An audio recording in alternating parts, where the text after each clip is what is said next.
కుటుంబ బంధాలు నమ్మకాలను తాకట్టు పెట్టేలా కొందరు ప్రవర్తిస్తున్నారు. తాజాగా విజయనగరం జిల్లాలో చోటు చేసుకున్న ఘటన అందరినీ ముక్కున వేలేసుకునేలా చేసింది. సొంత మేనత్తతో అల్లుడు వివాహేతర బంధం పెట్టుకున్నాడు. మామ మందలించడంతో అతనిపై కక్షగట్టి చంపేశాడు. ఈ ఘటన స్థానికంగా కలకలం రేపింది. ఆధునిక సమాజంలో సంబంధాల నిర్వచనం మారిపోతోంది. వివాహితర సంబంధాలు బలమైన బంధాలను తెంచేస్తున్నాయి. కొన్ని సందర్భాల్లో అవి వక్ర మార్గాలకు దారితీస్తూ కుటుంబాలను బద్దలు చేసే శక్తిగా మారుతోంది. ఇటీవల జరుగుతున్న ఘటనలు దీనికి నిదర్శనంగా నిలుస్తున్నాయి. తాజాగా విజయనగరం జిల్లా బొండపల్లి మండలంలోని కెరటాంలో ఓ మేనమామ మేనలుడి మధ్య తలెత్తిన ఘర్షణ ఒకరి ప్రాణం తీసింది. కుటుంబ సంబంధాల మధ్య చెలరేగిన వివాదం హత్యకు దారితీసిన ఈ ఘటన స్థానికంగా తీవ్ర కలకలం రేపింది.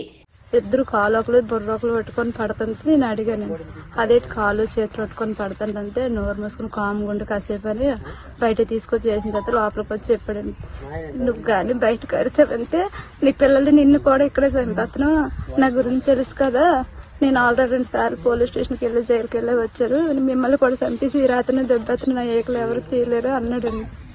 ఎందుకంటే అబ్బాయి గంజాయి అలవాటు ఉందండి. ఇంతకు ముందు సంవత్సరం కిందట వాళ్ళ ఊర్లో ఎవరినో పొడిచి వచ్చాడు, వాళ్ళ అమ్మ మా ఇంటికి పంపించింది. అప్పటి నుండి మా ఇంటికడే ఉంటుండే సంవత్సరం పెట్టి.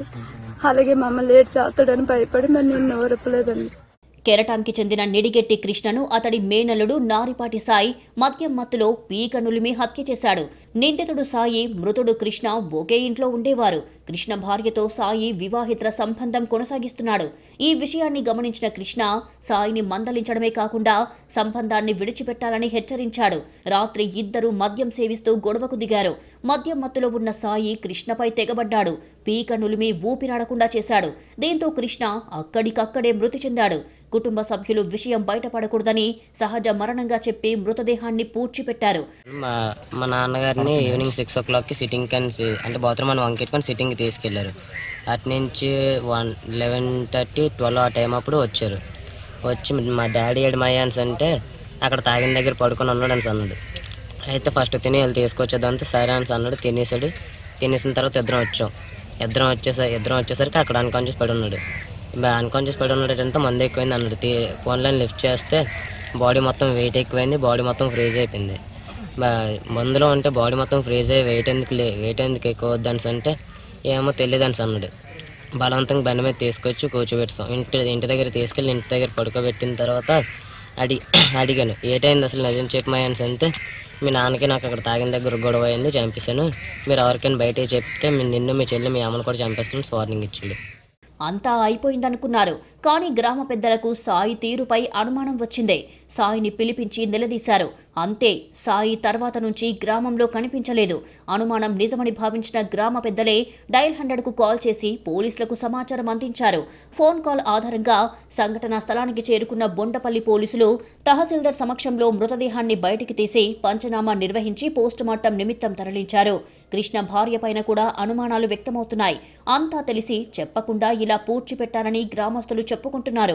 పోలీసులు కేసు నమోదు చేసి అన్ని కోణాలలో దర్యాప్తు చేస్తున్నారు. కేసు దర్యాప్తులో భాగంగా నేను, ఎంఆర్ఓ గారు, మెడికల్ ఆఫీసర్లు అందరూ కూడాను కెరటాం విలేజ్లో ఉన్నటువంటి ఎక్కడైతే బాడీ పూడ్చారో అక్కడికి వెళ్ళి ఎంఆర్ఓ గారి సమక్షంలోను మెడికల్ ఆఫీసర్ సమక్షంలో బాడీ ఎక్కడైతే పూడ్చిన ప్లేస్ని తవ్వించి అక్కడే శవ పంచనామా కండక్ట్ చేయించి పోస్ట్ మార్టం కూడా కండక్ట్ చేయించడం జరిగింది.